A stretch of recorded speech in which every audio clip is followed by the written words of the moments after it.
Warahmatullahi wabarakatuh.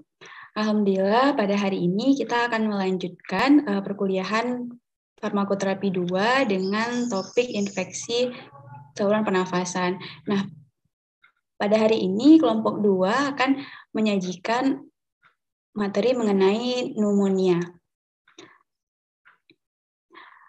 Selanjutnya, anggota-anggota dari kelompok 2 ada Kak Tasya Ulia Ramadhani, kemudian ada saya sendiri, Plata Yuni, kemudian ada Rosma Farawinda, Filza Bazia, dan Isra Jamila. Selanjutnya kita akan membahas mengenai definisi pneumonia. Nah, pneumonia ini merupakan salah satu penyakit yang menyerang saluran pernafasan manusia, yang khususnya terjadi peradangan pada bronchiolus respiratorius dan alveoli, di mana bronchiolus respiratorius ini merupakan yang fungsinya untuk membawa gas O2 dan alveoli ini fungsinya untuk tempat pertukaran gas O2 dan CO2. Sehingga ketika seseorang mengalami pneumonia, maka terjadilah gangguan pada pertukaran gas dan juga menimbulkan konsolidasi jaringan paru. Nah, pada gambar di samping kita melihat bahwa perbedaan antara paru-paru yang normal dan paru-paru yang telah mengalami pneumonia. Pada bronchiolusnya ini sudah terlihat adanya peradangan sehingga warnanya sudah berubah dan timbulnya cairan atau nanah.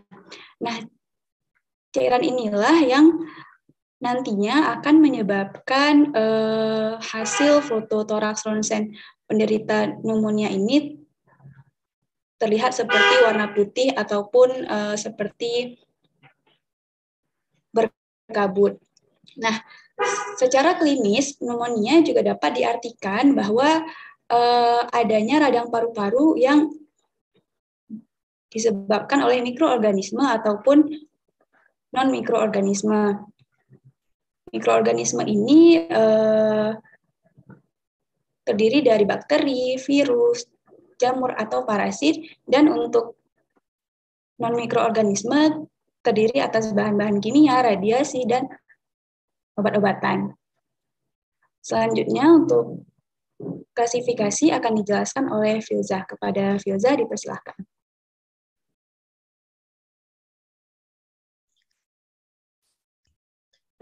Selanjutnya klasifikasi dari pneumonia. Jadi sebenarnya banyak jenisnya. Namun agar lebih mudah kita akan sajikan dalam bentuk tabel. Jadi pneumonia ini dapat berdasarkan klinis dan epidemiologisnya, penyebabnya, dan juga berdasarkan predileksi.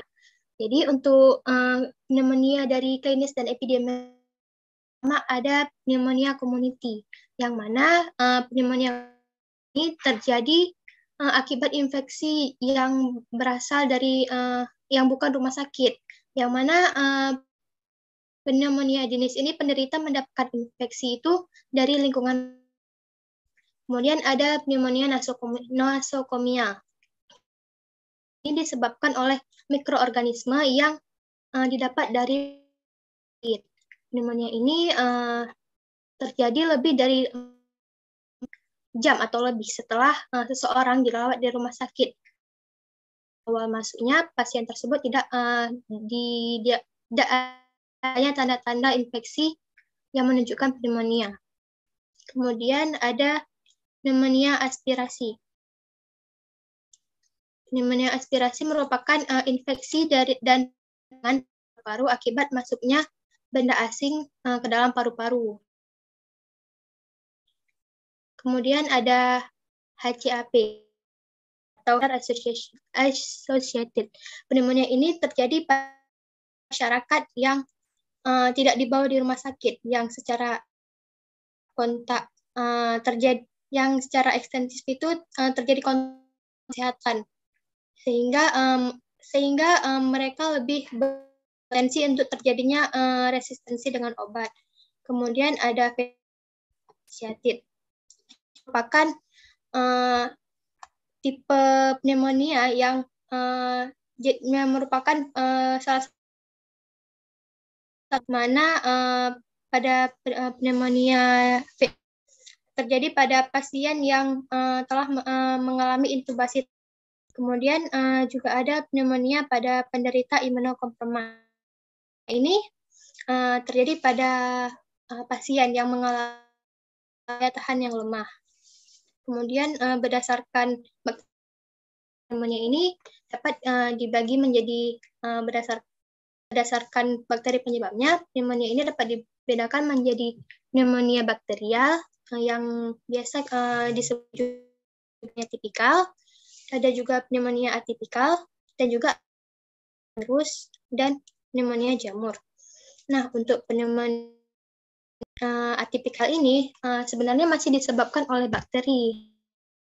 Gejala yang ditimbulkannya itu lebih ringan dari pneumonia bakterial yang tipikal, lebih ringan. Jadi beberapa orang itu tidak menyadari bahwa telah terkena pneumonia. Berdasarkan dari area paru yang terinfeksi dibagi menjadi bronkopneumonia dan pneumonia interstitial. Pneumonia lobaris ini berarti dia itu terjadi pada lobus atau segmen dari lobusnya tersebut. Kemudian ada bronkopneumonia yang mengevakuasi alveoli dan bronkus dari paru-paru. Kemudian kalau yang pneumonia interstitial ini merupakan ditandai adanya seperti parut atau fibrosis yang berada pada jaringan paru-paru di sekitar alveoli. Next.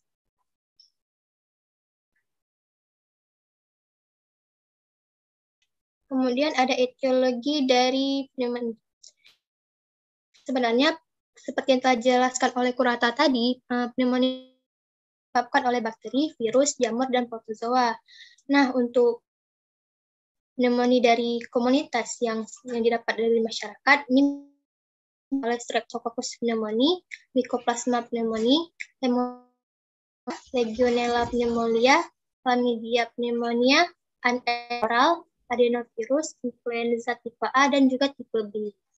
Kemudian juga ada yang pneumonia disebabkan oleh bakteri yang didapat dari rumah sakit, seperti dari gram negatif, yaitu E. coli, Pseudomonas aeruginosa, Staphylococcus aureus, anaerob oral, dan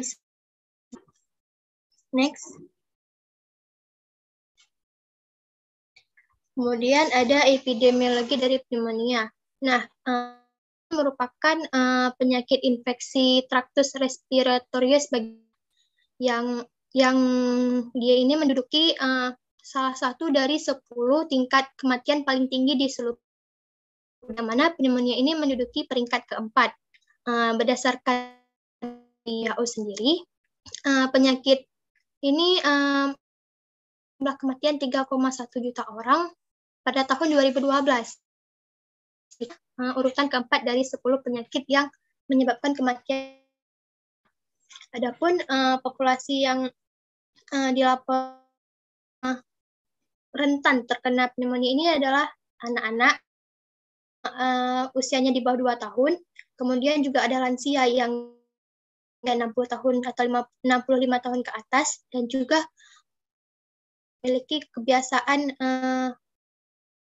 maksud saya yang memiliki masalah kesehatan terkait malnutrisi maupun yang teknologi. Jadi berdasarkan Riskes dan prevalensi pneumonia berdasarkan kesehatan di Indonesia pada tahun 2013 hingga 2018 pada slide tersebut. Jadi pada di Indonesia 2013 prevalensi untuk pneumonia ini 1,6%. Kemudian pada tahun 2000 mengalami peningkatan menjadi 2%, yang mana berarti sedari 2013 hingga 2018 ini mengalami peningkatan sebanyak 0,4%. Next.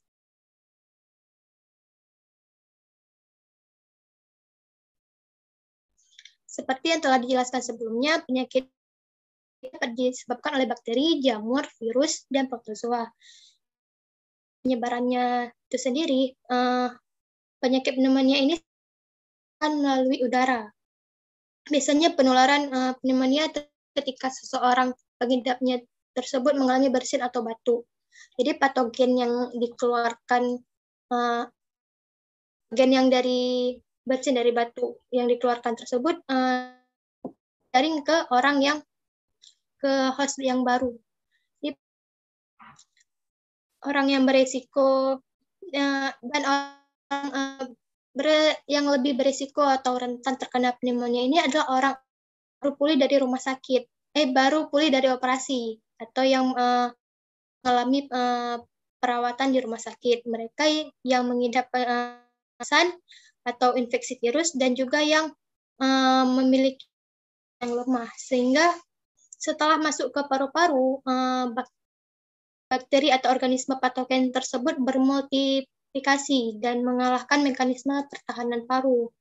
Jadi untuk penyebaran infeksi pneumonia ini terjadi melalui droplet dan sering disebabkan oleh bakteri yang namanya Streptococcus.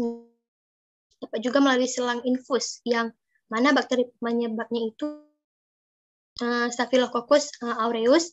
Sedangkan pada orang yang mengalami perawatan dengan ventilator, itu bakteri penyebabnya itu biasanya Pseudomonas aeruginosa dan juga Enterobacter. Dan juga pada masa kini karena perubahan seperti kekebalan tubuh dan penyakit kronis disebabkan oleh polusi lingkungan, penggunaan antibiotik yang tidak tepat juga dapat salah satu penyebab dari pneumonia ini.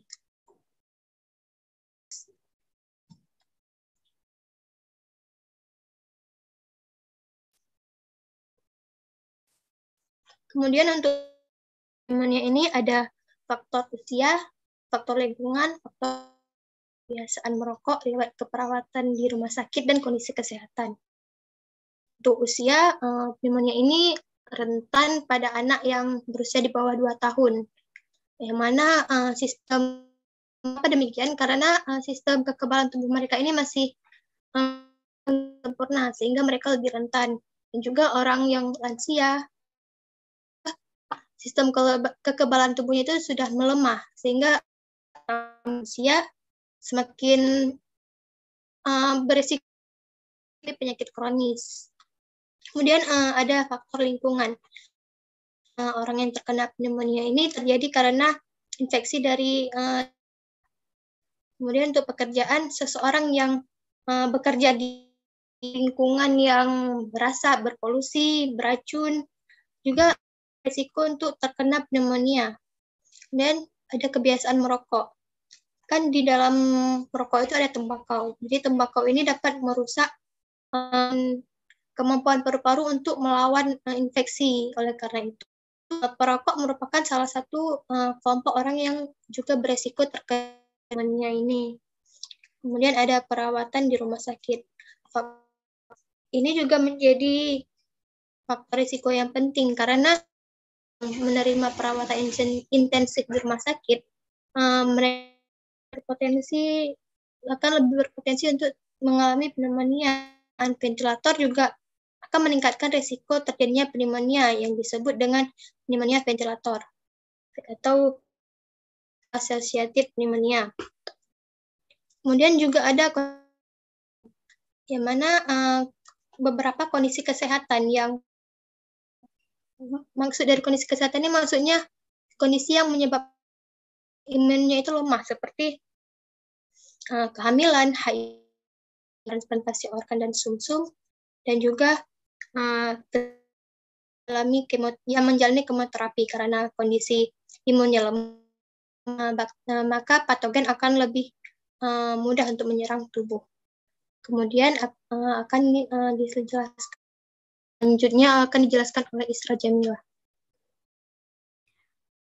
Selanjutnya adalah proses patogenesis pada pneumonia. Jadi proses patogenesis pneumonia ini terkait sama 3 faktor. Yang pertama itu keadaan ataupun imunitas dari pasien atau penderita, lalu mikroorganisme yang menyerang, dan juga lingkungan tempat si penderita ataupun pasien itu berinteraksi. Lalu adanya bakteri di paru ini akibat karena ketidakseimbangan antara daya tahan tubuh, mikroorganisme, dan juga lingkungan, sehingga mikroorganisme ini dapat berkembang biak dan berakibatnya timbulnya sakit.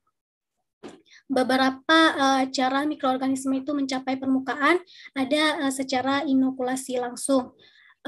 Kebanyakan bakteria dengan ukuran 0,5 sampai 2 mikron itu dia masuk melalui udara lalu mencapai ke bronkiolus terminal ataupun alveolus, dan lalu selanjutnya terjadilah proses infeksi. Nah, ketika terjadi kolonisasi di saluran nafas atas, misalnya hidung ataupun orofaring, lalu kemudian terjadi aspirasi ke saluran nafas bawah, lalu terjadi inokulasi mikroorganisme, inilah yang akan jadi permulaan infeksi dari sebagian besar infeksi paru. Kemudian cara lainnya itu dengan penyebaran melalui darah, lalu inhalasi dari bahan-bahan aerosol. Secara inhalasi biasanya itu terjadi oleh virus, mikroorganisme tipikal, mikrobakteria ataupun jamur. Lalu kolonisasi di permukaan mukosa. Biasanya pada proses patogenesis pneumonia itu yang paling sering adalah terjadi kolonisasi. Dapat dilihat pada gambar di sebelah kanan, ada patogenesis secara singkat dari pneumonia yang disebabkan oleh bakteri dan juga pneumonia yang disebabkan oleh virus. Di mana pada pneumonia yang disebabkan oleh bakteri, pertama bakterinya itu masuk ke paru-paru dan alveoli, itu biasanya dari udara yang dihirup oleh hidung, ataupun bisa juga dari mulut, dan juga bisa juga tersebar melalui darah ke paru-paru. Lalu bakteri di alveolus ini akan tumbuh sampai terdeteksi sama sistem kekebalan tubuh, yang mana nanti sistem kekebalan tubuh akan berusaha mengeluarkan bakteri dari dalam tubuh. Usahanya berupa seperti kapiler kecil yang mengelilingi alveoli nantinya akan terbuka untuk meningkatkan jumlah darah yang mengalir ke paru, sehingga memungkinkan lebih banyak neutrofil dari aliran darah tersebut untuk mencapai ke paru-paru. Sehingga nanti neutrofil ini akan membunuh dan juga menghilangkan bakteri yang ada di paru-paru. Nah, namun neutrofil ini juga dapat merusak pneumosit yang melapisi alveoli, sehingga nantinya campuran ataupun kombinasi dari pneumosit yang rusak sama aliran darah itu bisa menyebabkan terjadinya aliran cairan ataupun penumpukan cairan di saluran udara pada paru, sehingga terjadilah edema. Lalu setelah sistem kekebalan tubuh tadi mengendalikan infeksi, maka sel-sel kekebalan khusus yang disebut makrofag itu akan masuk untuk membersihkan bakteri yang mati dan juga jaringan-jaringan yang telah rusak tadi. Di mana di saat yang bersamaan, cairan edema yang tadi itu akan mengorganisir ataupun mengorganisir ruang udara yang ada, sehingga menjadi lebih padat, di mana nantinya ketika di X-ray ataupun di CT scan itu bakalan nampak seperti berkabut, abu-abu ataupun putih. Lalu pneumonia oleh virus itu hampir sama seperti yang terjadi pada pneumonia oleh bakteri, di mana partikel virus itu masuk, terus virus dengan protein yang berada di permukaannya itu akan menempel di protein lain yang ada di permukaan sel paru-paru, sehingga nantinya akan membuat salinan baru dan membuat pneumositnya terinfeksi virus, sehingga rusak dan mati. Lalu tubuh juga akan merespon dengan mengganti pneumosit tipe 1 yang tipis dengan pneumosit tipe 2 yang lebih tebal dan juga lebih kuat, sehingga pneumosit yang terluka nanti juga akan melepaskan sinyal yang mana memberitahu untuk sel-sel kekebalan khusus seperti limfosit untuk datang ke paru-paru. Sama kayak di pneumonia oleh bakteri, cairan kombinasi dari pneumosit yang rusak sama aliran darah itu akan mengisi ruang udara dan juga dinding alveolus yang menebal karena pergantian pneumosit tipe 1 ke tipe 2 tadi. Next. Berikut adalah gambar skema keseluruhan dari patogenesis pneumonia. Di sini dapat dilihat ini hampir saja sama dengan yang tadi, di mana paparan patogen dengan cara inhalasi, aspirasi, dan juga penyebaran melalui darah itu masuk ke tubuh.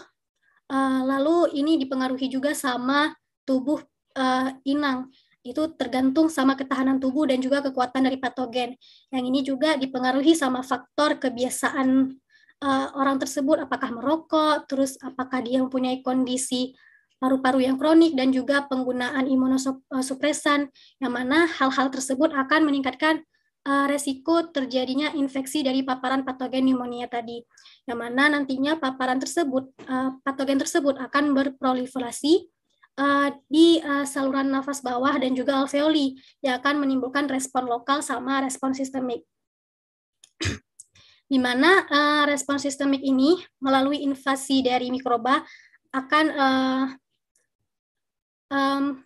menyebabkan pelepasan dari sitokin yang mana nantinya akan timbul gejala-gejala seperti demam dan juga meriang ataupun panas dingin. Lalu respon lokal yang disebabkan oleh pelepasan kemokin oleh alveolar epithelial cell itunya nanti akan memanggil neutrofil untuk datang ke tempat atau lokasi inflamasi, di mana nanti inflamasi ini juga tergantung sama tipe patogen yang menginvasi. Misalnya patogennya Streptococcus pneumonia itu akan menyebabkan pneumonia lobar, dan juga untuk influenza A sama B itu akan menyebabkan pneumonia interstitial. Di mana untuk yang lobar itu diakumulasi sama neutrofil dan juga eksudat plasma dari kapiler yang menuju ke alveoli.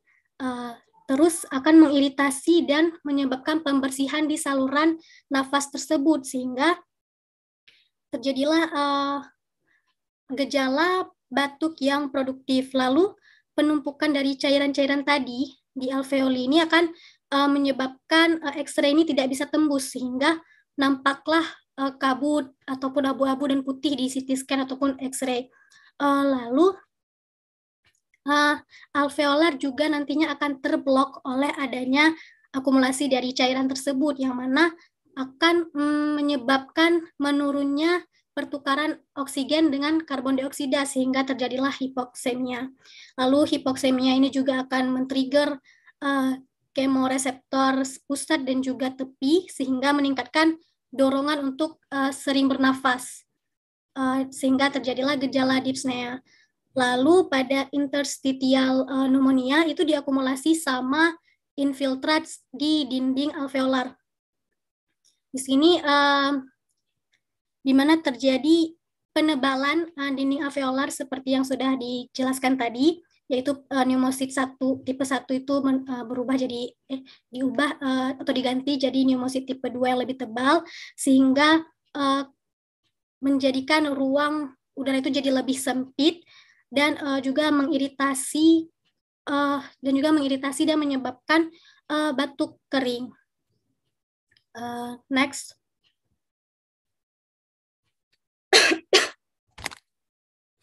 Berikut adalah tanda dan gejala dari pneumonia. Untuk tandanya itu adalah suhu badan meningkat dan juga bisa menurun dari sebelumnya. Tapi paling sering itu biasanya suhu badan meningkat dan terkadang juga bisa berubah-ubah. Lalu tingkat pernafasan jadi lebih sering, seperti yang terjadi tadi, yaitu dyspnea. Jadi butuh lebih banyak bernafas dan lebih sering. Terus nada nafas juga dapat melambat, rales ataupun ronki mungkin bakalan terdengar. Lalu terjadinya kebingungan dan lesu. Untuk gejala-gejalanya seperti yang telah disebutkan tadi di skema keseluruhan patogenesis, ada demam, lalu terjadinya batuk berdahak ataupun batuk kering, pendek nafas, lalu fatigue, nausea, dan sakit kepala, seperti yang terlihat pada gambar sebelah kanan. Selanjutnya akan dilanjutkan oleh Rosma Farahida.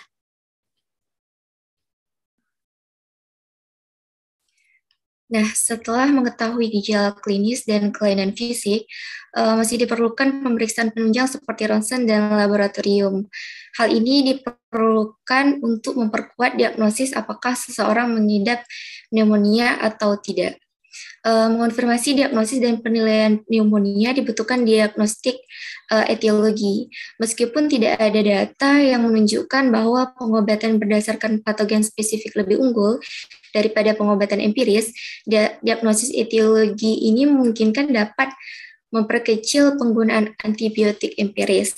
Hal ini juga dapat mengidentifikasi organisme yang berkembang di masyarakat dan juga dapat memonitoring penggunaan antibiotik. Nah, adapun pemeriksaan penunjang dalam penegakan diagnosis pneumonia ini antara lain yaitu ada ronsen toraks atau fototoraks, pemeriksaan darah lengkap, pewarnaan gram dan kultur sputum, kultur darah, tes antigen urin, polymerase chain reaction, dan serologi.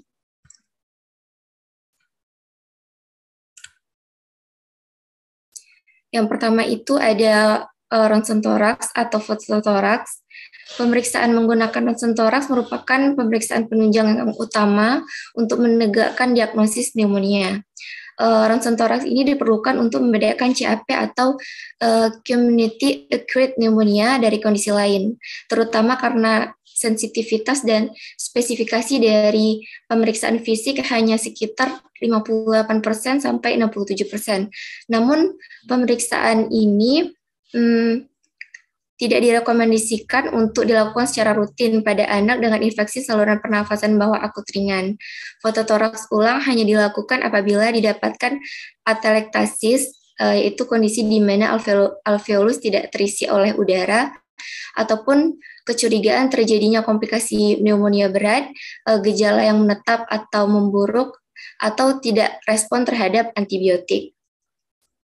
Nah, secara umum, gambaran fototoraks pada pneumonia dapat berupa yang pertama infiltrat interstisial, yaitu terdapat peningkatan bronchovascular dan hiperasi. Yang kedua dapat berupa infiltrat alveolar, yaitu konsolidasi paru dengan airborne program.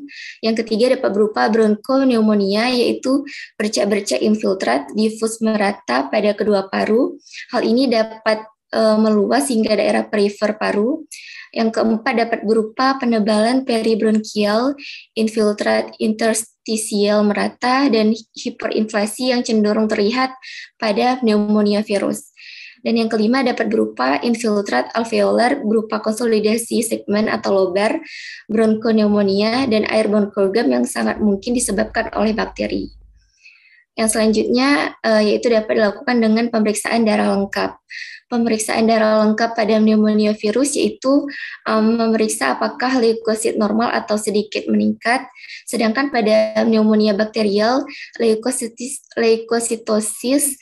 berkisar lebih besar dari 15.000 per mililiter dan kecil dari 5.000 per mililiter, memiliki prognosis buruk. Dan yang ketiga itu ada pewarnaan gram dan kultur sputum.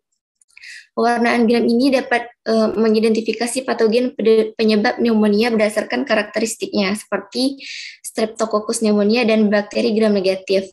Untuk memastikan bahwa sampel yang dihasilkan sesuai, maka dilakukan kultur sputum. Sampel harus menunjukkan jumlah neutrofil besar dari 25 dan kecil dari 10 sel epitel squamous per lapangan pandang. Sensitivitas dan spesifikasi dari pewarnaan gram dan kultur sputum bervariasi.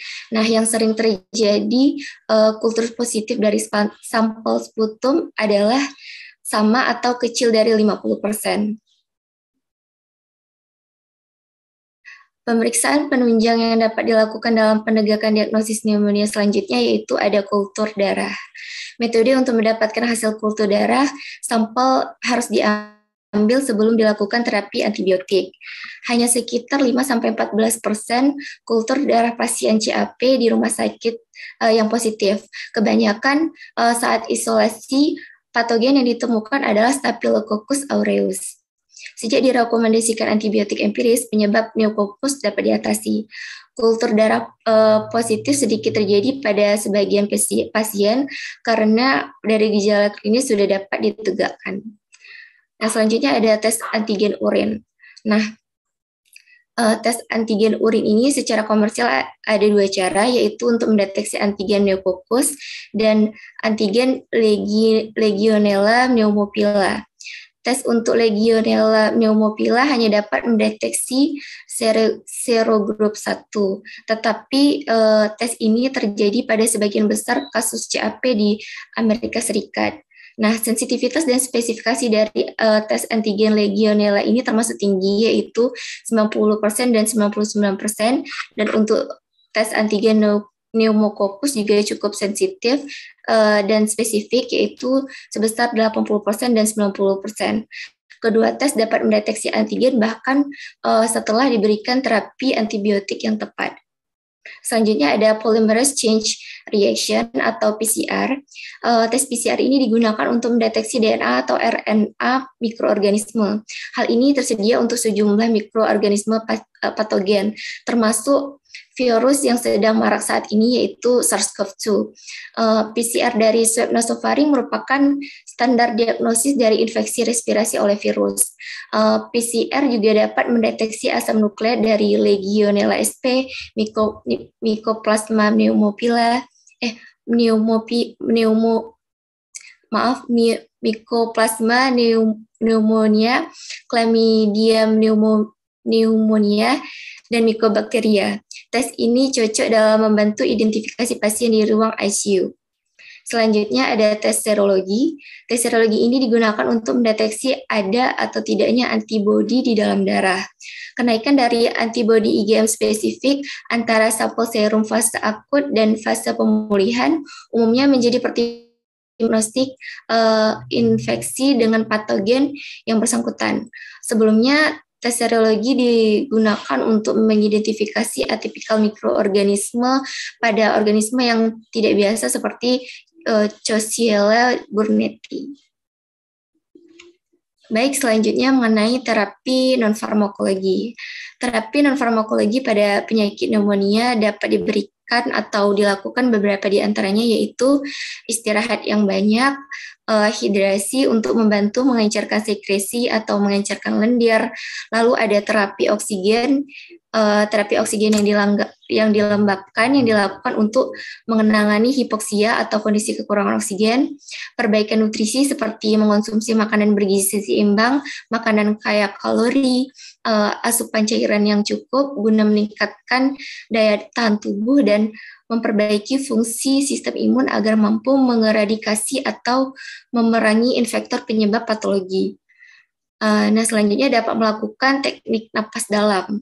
Adapun tujuan dari teknik napas dalam yaitu meningkatkan ventilasi alveoli, meningkatkan efisiensi batuk, memelihara pertukaran gas, mencegah atelektasi, yaitu kondisi di mana alveolus tidak terisi oleh udara, dan mengurangi tingkat stres, baik itu stres fisik maupun emosional, sehingga dapat menurunkan intensitas nyeri. Nah, adapun cara untuk melakukan teknik nafas dalam ini dapat dilihat seperti gambar pada slide. Nah, caranya yaitu atur posisi dengan posisi duduk di tempat yang nyaman, letakkan satu tangan pada ulu hati dan tangan lainnya berada di tengah-tengah dada untuk merasakan gerakan dada dan bagian perut saat bernafas, lalu keluarkan nafas dengan perlahan-lahan, kemudian tarik nafas dalam melalui hidung secara perlahan-lahan selama sekitar 4 detik sampai dada dan perut terasa terangkat maksimal, lalu jaga mulut tetap tertutup selama menarik nafas, lalu tahan nafas selama sekitar 3 detik, kemudian hembuskan dan keluarkan nafas secara perlahan-lahan melalui mulut selama 4 detik, lalu lakukan secara berulang dalam 5 kali selama 15 menit dengan periode istirahat selama 2 menit. Sekian dari saya, akan dilanjutkan oleh Kak Tasya Aulia.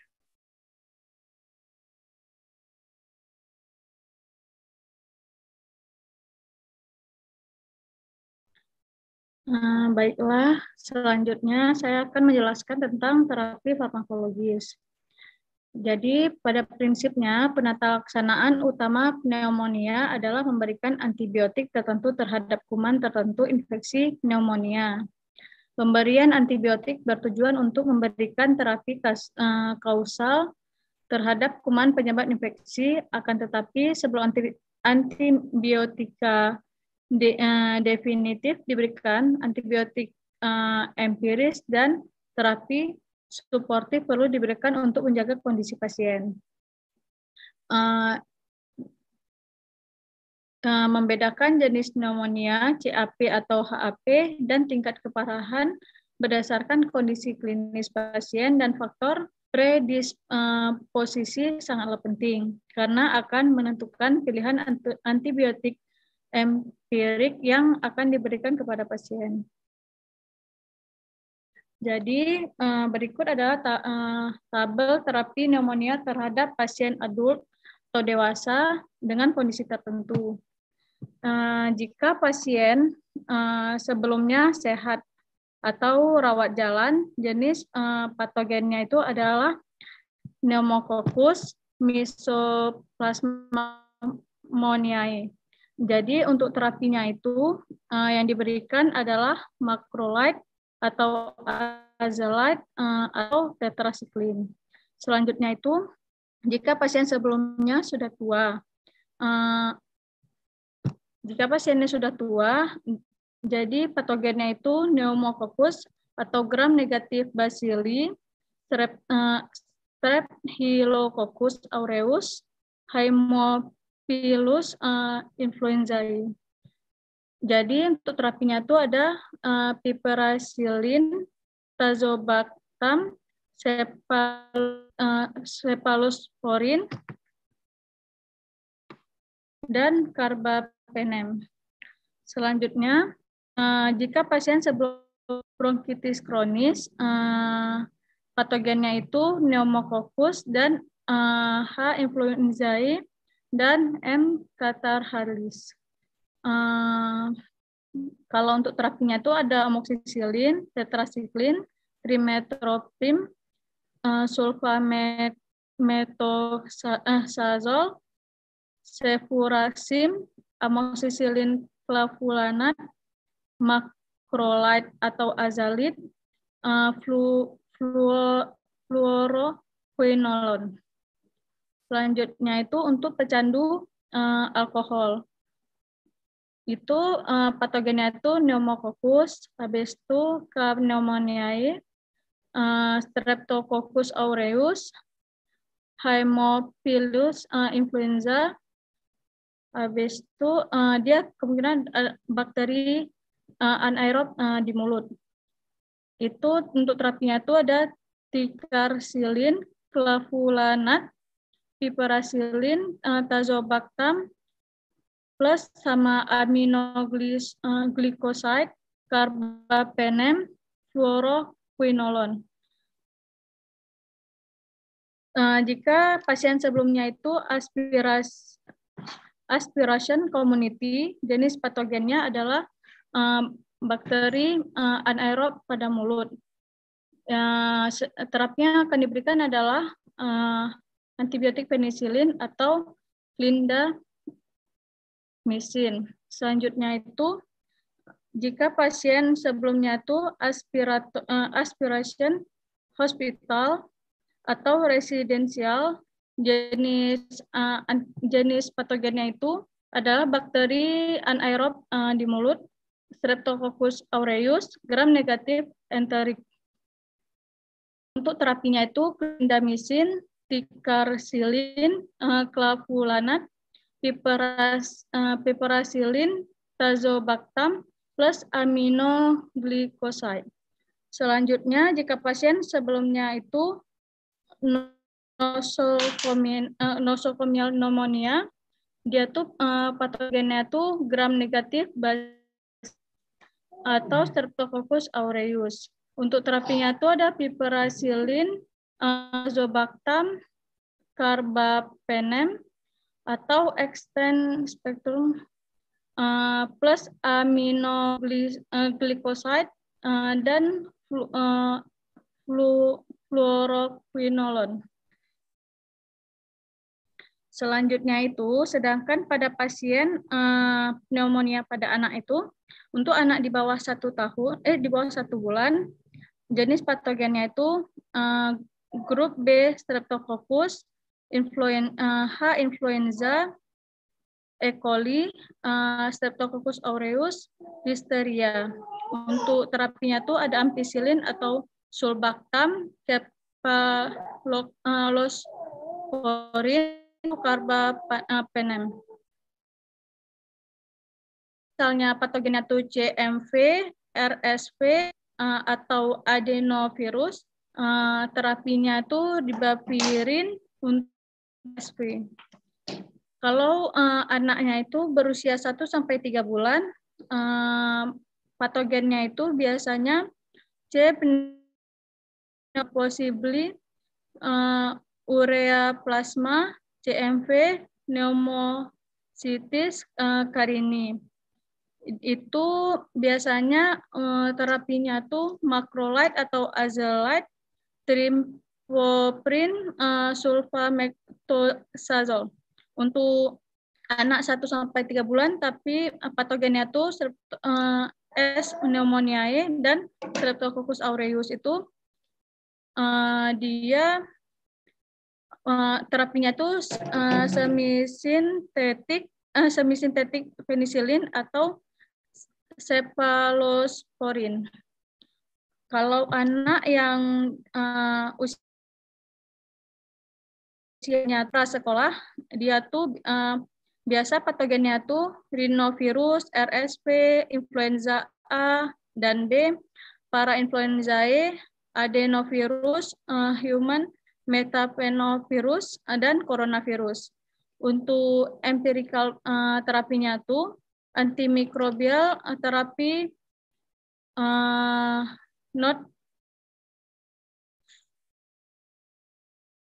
nggak bisa pakai antimikroba. Untuk kalau anaknya sebelumnya sehat dan dia sudah dan berusia prasekolah dengan dugaan ringan sampai sedang bakteri CAP, jenis patogennya itu S. pneumoniae, M. pneumoniae, dan lain-lain, itu dia pakai amoxicillin, cephalosporin, macrolide, atau azolide, atau fluoroquinolone. Selanjutnya, jika anak sebelumnya sehat, sudah imunisasi lengkap, dan anak berusia sedang sekolah dan remaja dengan dugaan ringan sampai sedang bakteri CAP, jenis patogennya adalah kalau jenis patogennya itu S. pneumoniae, itu dia amoxicillin, cephalosporin, atau fluoroquinolone. Kalau misalnya jenis bakterinya patogennya itu M. pneumoniae, itu dia pakai macrolide atau fluoroquinolone atau tetracycline. Selanjutnya, jika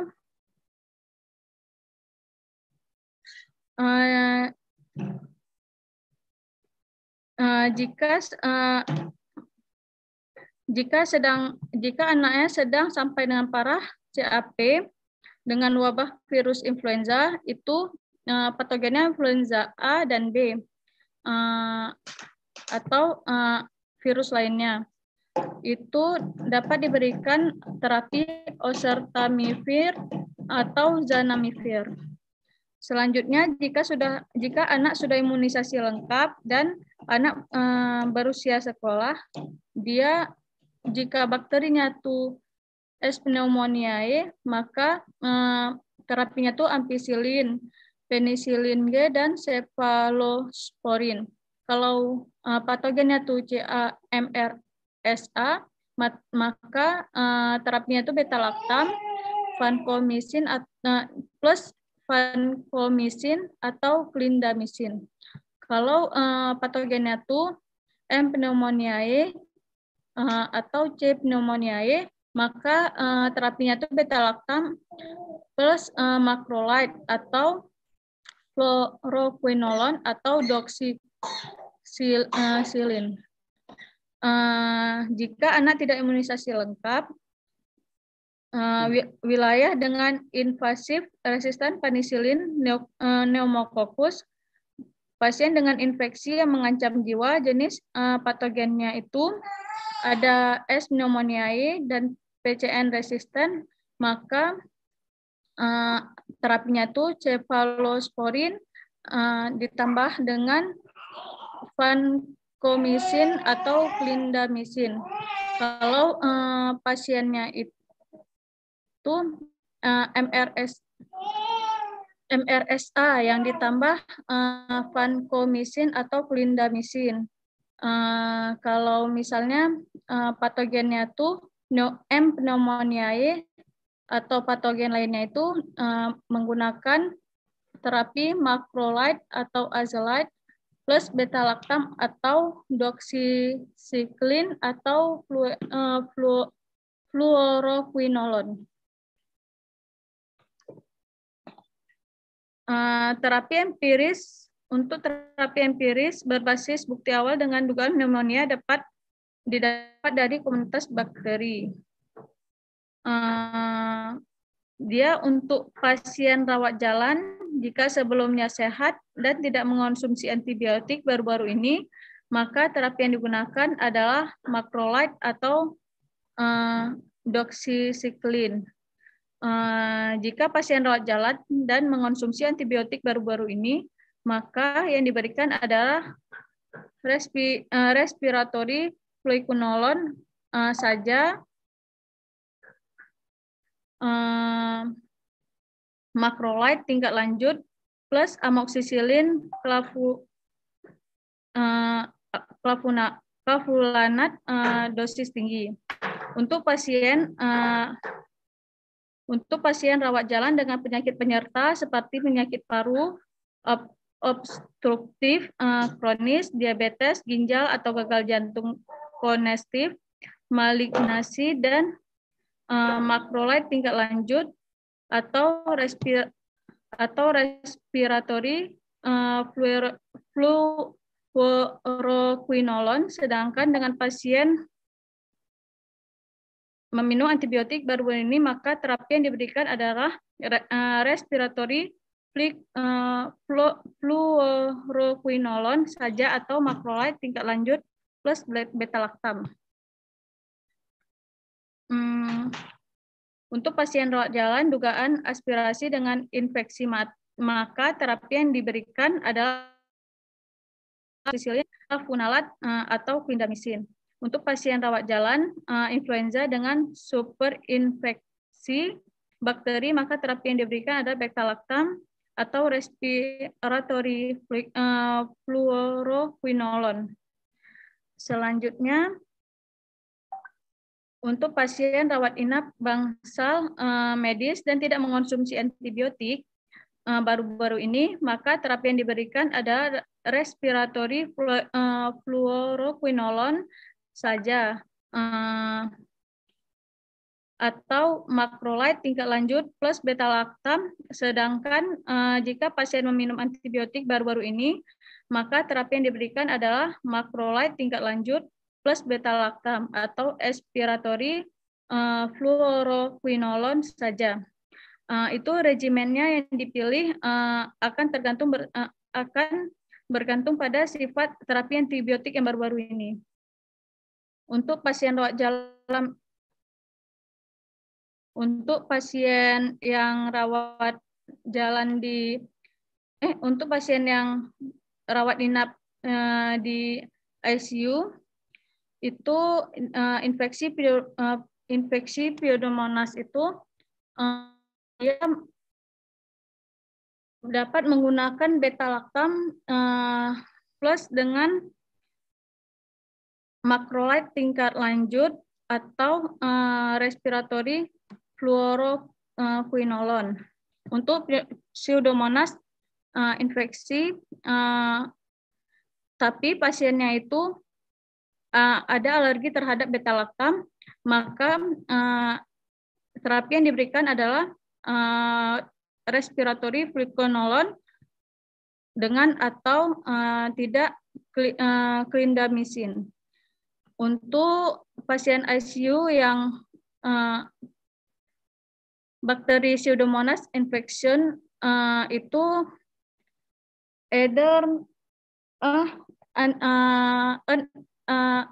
anti-pseudomonal agent plus dengan ciprofloxacin atau anti-pseudomonal agent plus dengan aminoglycoside plus respiratory fluoroquinolone atau macrolide.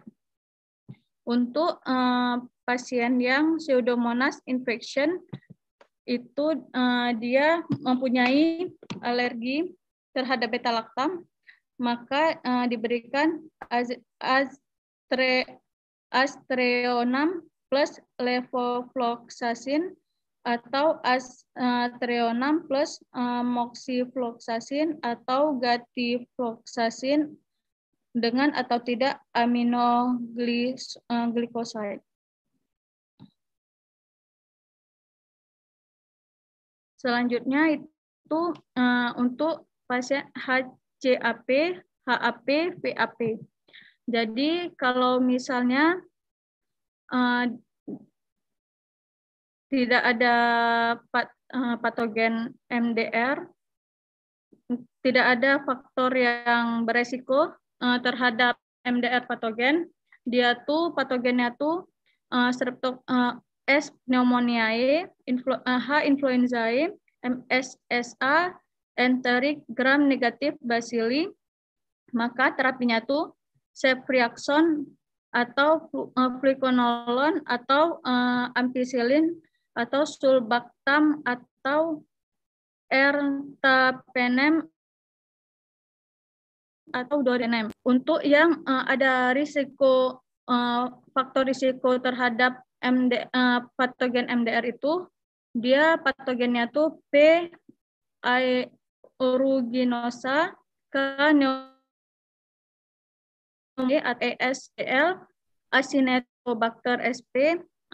Dia terapinya tuh anti pseudomonal cephalosporin atau anti pseudomonal carbapenem atau beta-lactam atau bectamas atau anti pseudomonal fluoroquinolone atau AMG. Selanjutnya kalau misalnya dia punya risiko terhadap faktor risiko terhadap patogen MDR, maka jika patogennya itu MRSA atau Legionella sp, maka dia terapinya tuh ditambahkan vancomycin atau linezolid. Kalau aspiration, maka patogennya tuh Streptococcus aureus, enteric gram negatif bacilli. Terapinya tuh penicillin atau clindamycin atau piperacillin atau tazobactam plus AMG. Kalau bakteri anaerob, maka terapinya tuh clindamycin, beta-lactam atau beta-lactamase atau carbapenem. Dengan generasi ketiga dari cephalosporin seperti ceftriaxone atau cefotamivir, respiratory fluoroquinolone seperti gatifloxacin, levofloxacin atau moxifloxacin, ampicillin, sulbactam atau ertapenem. Jika dari gejala awal dan atau terdapat faktor-faktor bahaya dari organisme MDR, maka daftar patogennya adalah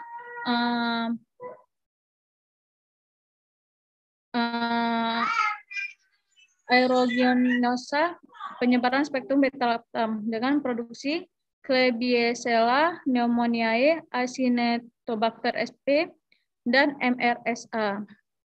Penyeleksian antibiotik secara empiris harus dapat mengcover P. aeruginosa yang nantinya akan mengcover patogen gram negatif lainnya. Antibiotik yang memungkinkan ada cefepime. Selanjutnya, pneumonia bakterial. Bagaimana dokter untuk memilih antibiotik untuk pneumonia bakterial? Yang pertama itu berdasarkan umur, yang kedua riwayat penyakit, yang ketiga infeksi yang spesifik, yang empat itu ada pengalaman terhadap antibiotik, dan yang terakhir itu ada sensitivitas antibiotik kepada untuk bakterinya. Berikut adalah antibiotik untuk bakterial pneumonia. Kalau macrolide itu antibiotiknya tuh clarithromycin, erythromycin. Kalau clarithromycin itu untuk anak-anak 15 mg per kilogram per hari. Kalau untuk dewasa itu total dosisnya per hari itu 0,5 sampai dengan 1 gram. Erythromycin itu 30 sampai 50 mg per kilogram per hari untuk anak-anak dan 1 sampai 2 gram per hari untuk dewasa. Kalau azalid itu dia azithromycin untuk anak-anak 10 mg per kilogram kali 1. Kemudian 5 mg per kilogram per hari kali 4 hari. Untuk dewasa itu 500 mg per hari pertama, kemudian 250 mg per hari kali 4 hari. Untuk tetrasiklin, dia tuh ada tetrasiklin HCl dan oksitetrasiklin.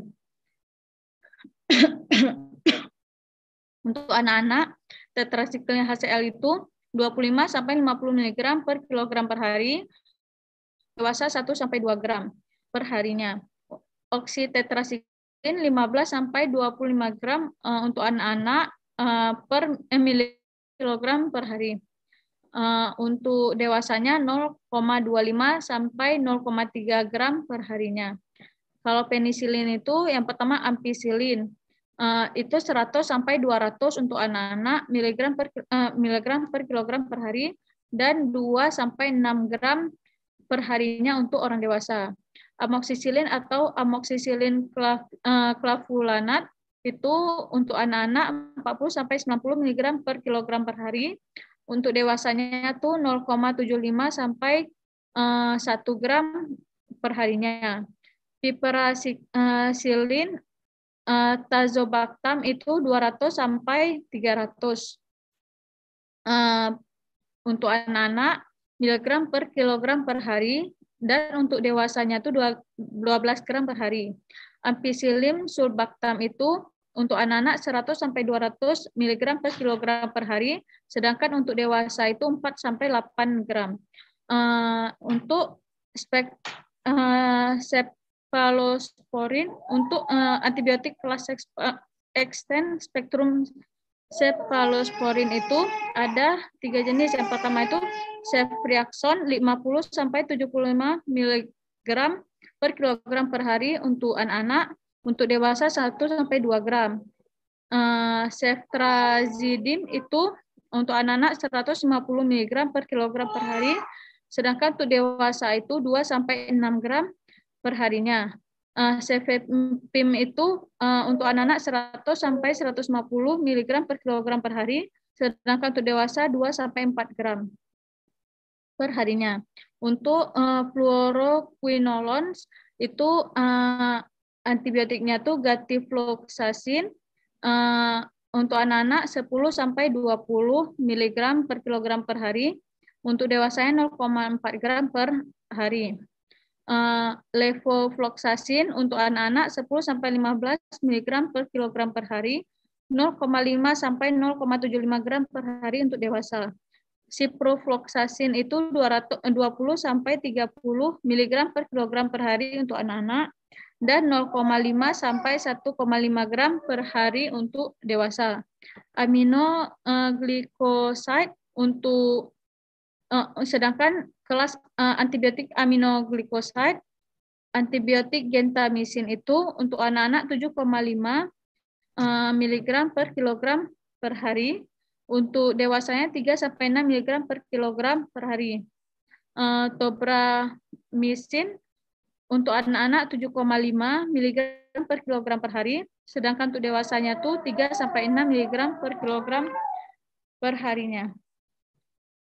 Selanjutnya akan dilanjutkan oleh rekan saya, Purata Ayuni. Baik, terima kasih kepada Kak Tasya.